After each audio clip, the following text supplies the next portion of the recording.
All right, hey everybody, welcome back to another episode of ACT Interviews, the hashtag ACT Interviews, of course, that you can check out all the cool people that we meet along the way that I get to meet and hang out with. And today, I'm hanging out with Lauren. Hello. Say hey, Lauren. Hi. And we're sitting in one of the coolest places that I've been in so far in all of these interviews, and it's Curio Cool here in Zelienople. For those of you that don't know, let me just introduce myself real quick. My name is Dr. Bulow. I run the Around Cranberry initiative, I'll say. But in my day job, I'm a chiropractor. I run Revive Upper Cervical Chiropractic in Cranberry Township. But what I love to do is connect my patients with the community. There's so many neat places around. And we've been doing this for a few years now. So as we're chatting with Lauren, if you have questions for Lauren, please don't hesitate to ask. Her and Jason have been running this place, and there's so many cool things about it.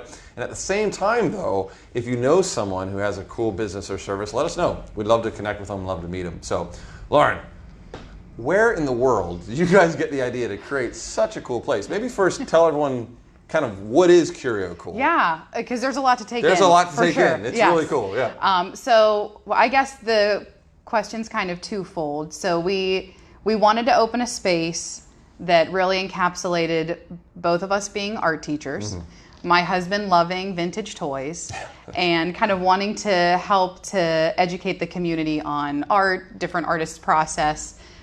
So as we started talking, we're like, oh my gosh, like what kind of name could you come up with that helps to kind of intertwine all of these what totally seem like not relatable pieces. Yeah. But we decided on Curio for the idea of like kind of like a curiosity shop. The idea of like, you know, your grandmother's curio cabinet that just had like different kind of knickknacks in it, sometimes all related together, but sometimes very unrelated. And then the idea of just kind of like, I'm curious as to what's in there because we're constantly changing I was thinking our things. curate. I don't know if it's spelled the same way, but how, I like, you know, it's museums not, but curate I love stuff. my curate too, for sure.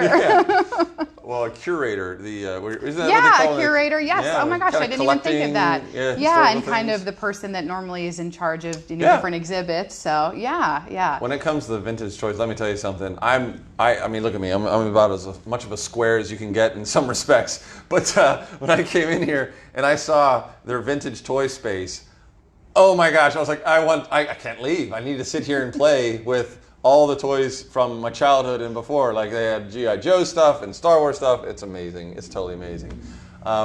You guys started when? What year was it? We started in 2018. We were on a side street. And then in October, we moved to our space on Main Street. So we were excited to expand a little bit, which was great. And you do, you host artists from all over, I guess? I mean, who are you guys hosting now, and what can people expect when they come in when it comes from the art side? We specialize in local artists, so almost everyone is local. Some people aren't local, but they've lived here at one point in time. So, but we have about like 45 to 50 different local artists that most of them have their items on consignment with us. We try to switch around a new art show about every 6 weeks. COVID kind of changed that. We were going to start having art openings in April, but we had to push it back. And right now we have up work from the artist named Todd Pinkham, who is a painting professor at Cal U. He's a really incredible guy. His paintings are really neat. This show happens to be a little bit more about like some Eastern culture influences. But he has a really neat graffiti style to his paintings. It's incredible. A lot of different like imagery overlapping. And then he also makes these really cool jackets and like t-shirts that are all patched. And his opening for his show Saturday. And we actually are doing a huge fashion show with Boutique 16063. They're providing like the rest of the outfits to go with the jackets. Delaterra's doing cocktails that evening. And then Spring and Main that opened not too long ago is doing some light bites while we're there. So this will be on Saturday coming up? Yes, this Saturday coming up. It is from 6 to 9. Fantastic. We're doing for like social distancing, we're doing 2 different shows. One at 6:30, one at 7:30. Got it. But they'll be similar, but just different seating times to help space people out. And it's in the space between the Strand Theater and Curio. We're doing it in the alley, and we have a red carpet coming, and we're excited about it. Do people need to register? Is there you can, a fee? if you'd like to actively like sit and watch the fashion show and have a seat for that, and the free complimentary cocktail, you would go on our website, curiocool.com, and purchase a ticket. There's only a few left, so people can purchase those. But obviously throughout 6 to 9 in the evening, you can come in and look at the art and meet the artist. And I would highly recommend that, guys. This is an amazing spot. So a couple of just interesting questions that I always like to ask, and then anything else that impromptu comes up, we'll go over. But what got you into this? Like what spurred the idea for you guys to start Curio Cool? You mentioned being art teachers. What made you take that jump? What is it you wanted to create? What kind of what do you see for the place here in Zeli? I guess it kind of started as 2 different concepts. I had taught for 10 years in Butler School District, so I love teaching art. And then on the side in the evenings, I would host like birthday parties and travel to different people's houses and just like give them kind of an extra art experience. Oh, cool. So for me and my love of teaching art, that would be like my passion for our business. Sure. Yeah. And then my husband's is also teaching art. He's an artist also and has had different shows in Pittsburgh where we've had a chance to meet a lot of the artists that we have in our space. Fantastic, yeah. But then his overwhelming love of vintage collectibles, That's right. specifically Star Wars stuff, was kind of his first thought on like he wanted to open a toy store. Yeah. And I kind of felt like, as cool as that was, I'm like, wow, we have so many things that still kind of overlap in our interest area that our idea kind of grew to have all of these things. So it kind of comes from like little pieces of things that Jason loves, things that I do, and then we kind of launched it all together. And Zeli has become kind of like the Lawrenceville of the North. What I mean? It's very cool, eclectic sort of community, very young kind of a vibe here in Zelienople. You mentioned the art experiences that you do. You guys actually, it's important to note, you guys do have experiences here for the community, right? Yeah, we have. I think it's a really nice range.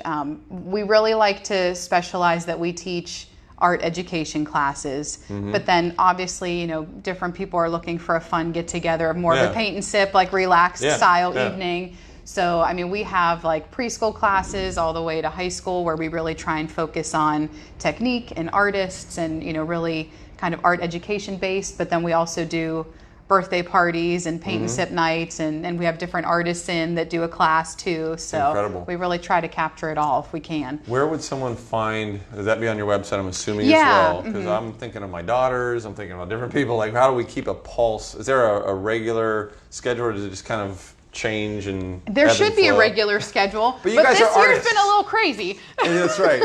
And you guys are artists, so that's the structure, true. There's no such thing as structure. So that's what I'm thinking, how can I plug in on a regular basis just to keep tabs? You can visit our website, and we always have new classes being uploaded. If you subscribe to our website, we send out a newsletter that talks about upcoming events. And then if you like or follow us on Facebook and Instagram, we normally post what new things are happening too. So. And that's at Curio Cool. I'll try and tag them on the platform that we're in right now.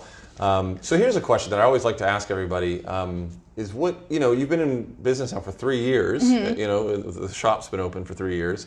In the first 5 years, 3 to 5 years in any business, for those of you that don't know that have been in as an entrepreneur, the first 3 to 5 years can be really tough. I mean, there's a lot of responsibilities, there's a lot of acclimation, there's a lot of learning, there's a lot of things that you go through. Because everyone has the entrepreneurial seizure every once in a while, that, I'm going to do this business, But, it gets tough. So what is it that keeps you guys coming back and keeping it going and kind of working at it very often with no paycheck, very often for small businesses in the beginning?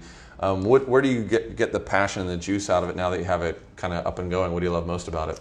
I think it's funny because even though we have toys, art classes, and then items by local artists, each one of those, though, still has the opportunity to have excitement when you find something that you want to get for somebody because they would just love it. And you get excited for that.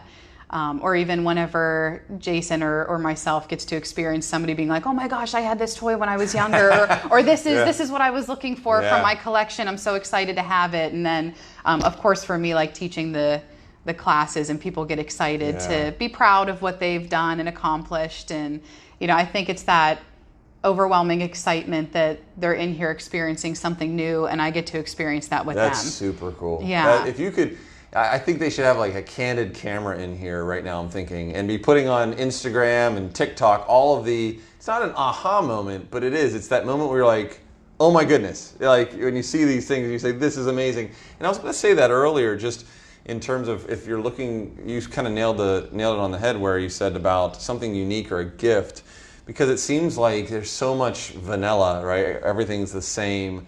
But in a place like this, you can really find some very unique and special items. And if you can tie that with the perfect person, man, that's pretty awesome. That's pretty cool. So I'm going to wrap it up here in a minute. Everyone in the fast-paced society, right? We've got short attention spans. I want to thank you for hanging out with us. I always say this, please share it. You never know who may be really looking for that special gift for somebody. If you have any questions for Lauren or Jason, please don't hesitate to comment, connect with us, follow them on their Instagram and Facebook profiles, go to their website. And thank you for watching.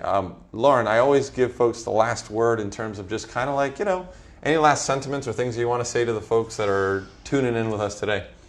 Well, I mean, too, with owning a business that it's a labor of love, for sure. And I really hope that people can feel that when they come in. So, I'd love for you guys to be able to come and see our space and visit us. Or if you're thinking of taking classes, stop in and hang out with us.